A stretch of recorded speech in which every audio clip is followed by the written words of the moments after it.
Сайн байцгаанууд та бүхэнд олон улсын амьдралд болсон үйл явдлыг томилон хүргэе. Америкийн нэгдсэн улс Оросын холбооны улсын хоёр нефтийн компанид хориг тавьсан байна. За мөн Москвад хандан дайна нин даруй зогсоохыг одоо уриалсан байна. Оросын холбооны улсаас хориг төртөж байгаа хоёр компани нь Ороснефть болон Лукойл компани болон тэдгээрийн охин компани болох 30 гаруй компани оролцож энэхүү хоригт өртсөн болохыг мэдэгдэж байна. За мөн Америкийн нэгдсэн улсын зэрэгцээ Их Британи улс мөн эдгээр хоёр компанид хориг тавихаа мэдэгдэж байгаа. За мөн Европын холбооны зүгээс Оросын холбооны улсын эсрэг 19-р удаагийн бас хоригийг танилцуулж олон нийтэд хүргэсэн байна. За ийхүү Оросын холбооны улсад үзүүлж байгаа дарамт шахалтай барууны орнуудаас идэвхжүүлж байгаа нь энэ удаагийн үйлдэл болж байна. За лхав гарагт Трампын засаг захиргаа Украинтай хийж байгаа данг нин даруй гал зогсоохыг Москвад уриалсан. За мөн Оросын энэхүү хоёр компанид хориг тавьж байгаатай холбогдуулан Дональд Трамп ерөнхийлөгч мэдэгдэл гаргахдаа Америкийн нэгдсэн улсын зүгээс энэхүү хориг арга хэмжээг авч байгаа явдал нь бол одоо цагаа олсон хэрэг харин ч оройтсон гэсэн ийм мэдээллийг хийж байгаа юм. За мөн Америкийн нэгдсэн улсын ерөнхийлөгч Дональд Трампын зүгээс Путинтэй хийхээр төлөвлөж байсан уулзалтаа цуцалсан гэдгийг мэдгдсэн. За бидний очих ёстой газарт хүргэхгүй юм шиг санагдсан учраас энэ удаагийн уулзалтыг цуцлах болсон гэдгийг мэдэгдэж байна. За 100 танхимд хэлсэн үгэндээ хориг арга хэмжээтэй холбогдуулан мэдэгдэхдээ дайн бол нин даруй дуусах ёстой. За энэ бол тун утахгүй гэж найдаж байгаагаа мэдгдсэн. За харин Америкийн нэгдсэн улсын сангийн сайд Скотт Бессенет мэдэгдэхдээ одоо бол алгыг зогсоож нин даруй гал зогсох цаг болсон гэж мэдэгдээд ерөнхийлөгч Трампын засаг захиргааны дайныг зогсоох хүчин чармаалтыг дэмжих зорилгоор сангийн яам шаардлагатай тохиолдолд дараагийн арга хэмжээ авахд бэлэн байна. Холбоотнуудтайгаа бид нэгдэж хориг арга хэмжээг дагаж мөрдөхийг уриалж байна гэж мэдгдсэн байна.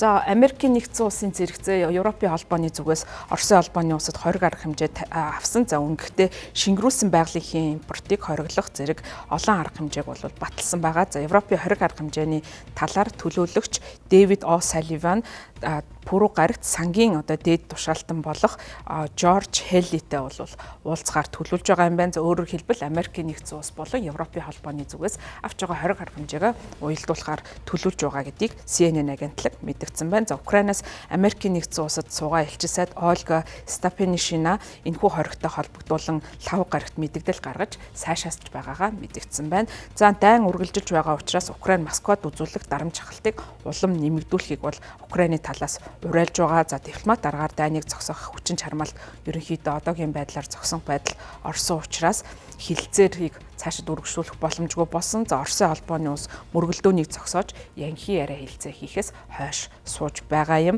Трамп өнгөрсөн 7 хоногт Будапешт хотноо Оросын холбооны улсын ерөнхийлөгч Путинтэй уулзах бололтойгоо мэдгдсэн гэсэн хэдий ч лхав гарагт хүлээгдэж байгаа энэхүү дээд хэмжээний уулзалтаа цуцлана гэж мэдгдсэн. За CNN агентлаг энэ 7 хоног ихээр Трампын Путинтэй хэр хурдан хугацаанд дахиж уулзах боломж гарах вэ гэдэг дээр асуулт тавьсан байна. За ингээд Трампын засаг захиргааны томоохон өндөр албан тушаалтнаас ярьслага авахд мигмар гарагт мэдэгдэхдээ ойр өрөөдүүд дээд хэмжээний уулзалт болох төлөв байхгүй гэж мэдэгдсэн. За Америкийн шинэ хориг арга хэмжээний үр нөлөө нь түүнийг хэрхэн хэрэгжүүлэх, за мөн засаг захиргаа 2 дахь одоо хориг арга хэмжээг үргэлжлүүлэх хэсгээс ихээр хамаарна гэж шинжээчд үзэж байгаа юм. За 1-р сард Байдны засаг захиргаа ажиллаж байсан. За энэ үедээ Оросын холбооны улсын томоохон нефтийн компаниудад хориг тавьсан. За гэхдээ энэ удаагийн хоригт хамрагдаж байгаа Роснефть болон Лукойл компанид ямар нэгэн хориг арга хэмжээ аваагүй байсан. За ийхүү одоо хориг арга хэмжээний цоорхойг нөхөж болвол эдгээр хоёр компанид шинээр бас хориг арга хэмжээ авах ийм шийдвэрт хүрсэн. Дэлхийн нефтийн зах зээлийн байдал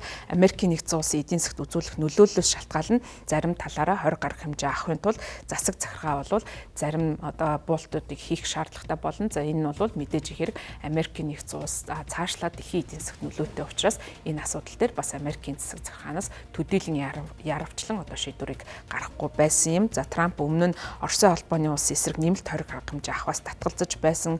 6 дугаар сард болсон 7-гийн бүлгийн уулзалтын үеэр Трамп яагаад хориг арга хэмжээ авч болохгүй гэж асуух үед нь би аль нэг улсад хориг арга хэмжээ авах нь Америкийн нэгдсэн улсад бол асар их мөнгөний зарцуулалтыг бий болгодог гэж үзэж байгаа. Тийм учраас хориг арга хэмжээ авах бол тийм амар хэрэг биш. Энэ бол зөвхөн нэг талын одоо хийж байгаа үйлдэл гэж мэдэгдэж байгаа. За лхав гарагт бол Дональд Трампыг хийсэн мэдэгдэл нь Оросын холбооны улс Украинд тэр дундаа Киевд томоохон хэмжээний агаарын товтлогоо хийсний дараагаар энэхүү 20 гаруй хэмжээг зарлаж олон нийтэд мэдэгдэж байгаа. За өмнөх засаг захиргаа буюу Жо Байден засаг захиргааны хувьд голцоо Оросын холбооны улстай холбоотой асуудалд 20 гаруй хэмжээ тавих замаар асуудлыг шийдвэрлэхийг зорж байсан. За харин Америкийн нэгдсэн улсын одоо шинэ засаг захиргаа буюу Дональд Трампын засаг захиргааны зүгээс илүүтэй тарифаар далайлах бодлогыг улс орнуудад хэрэгжүүлэх замаар бодлогын үр дүндээ одоо хүрэх ийм бодлогыг хэрэгжүүлж байсан. За магадгүй энэ утгаараа бол Дональд Трампын зүгээс Оросын холбооны улс эсрэг 20 гаруй хэмжээ авахд төдийлөн яар авчилж хандаагүй байж болох юм. За гэвч бол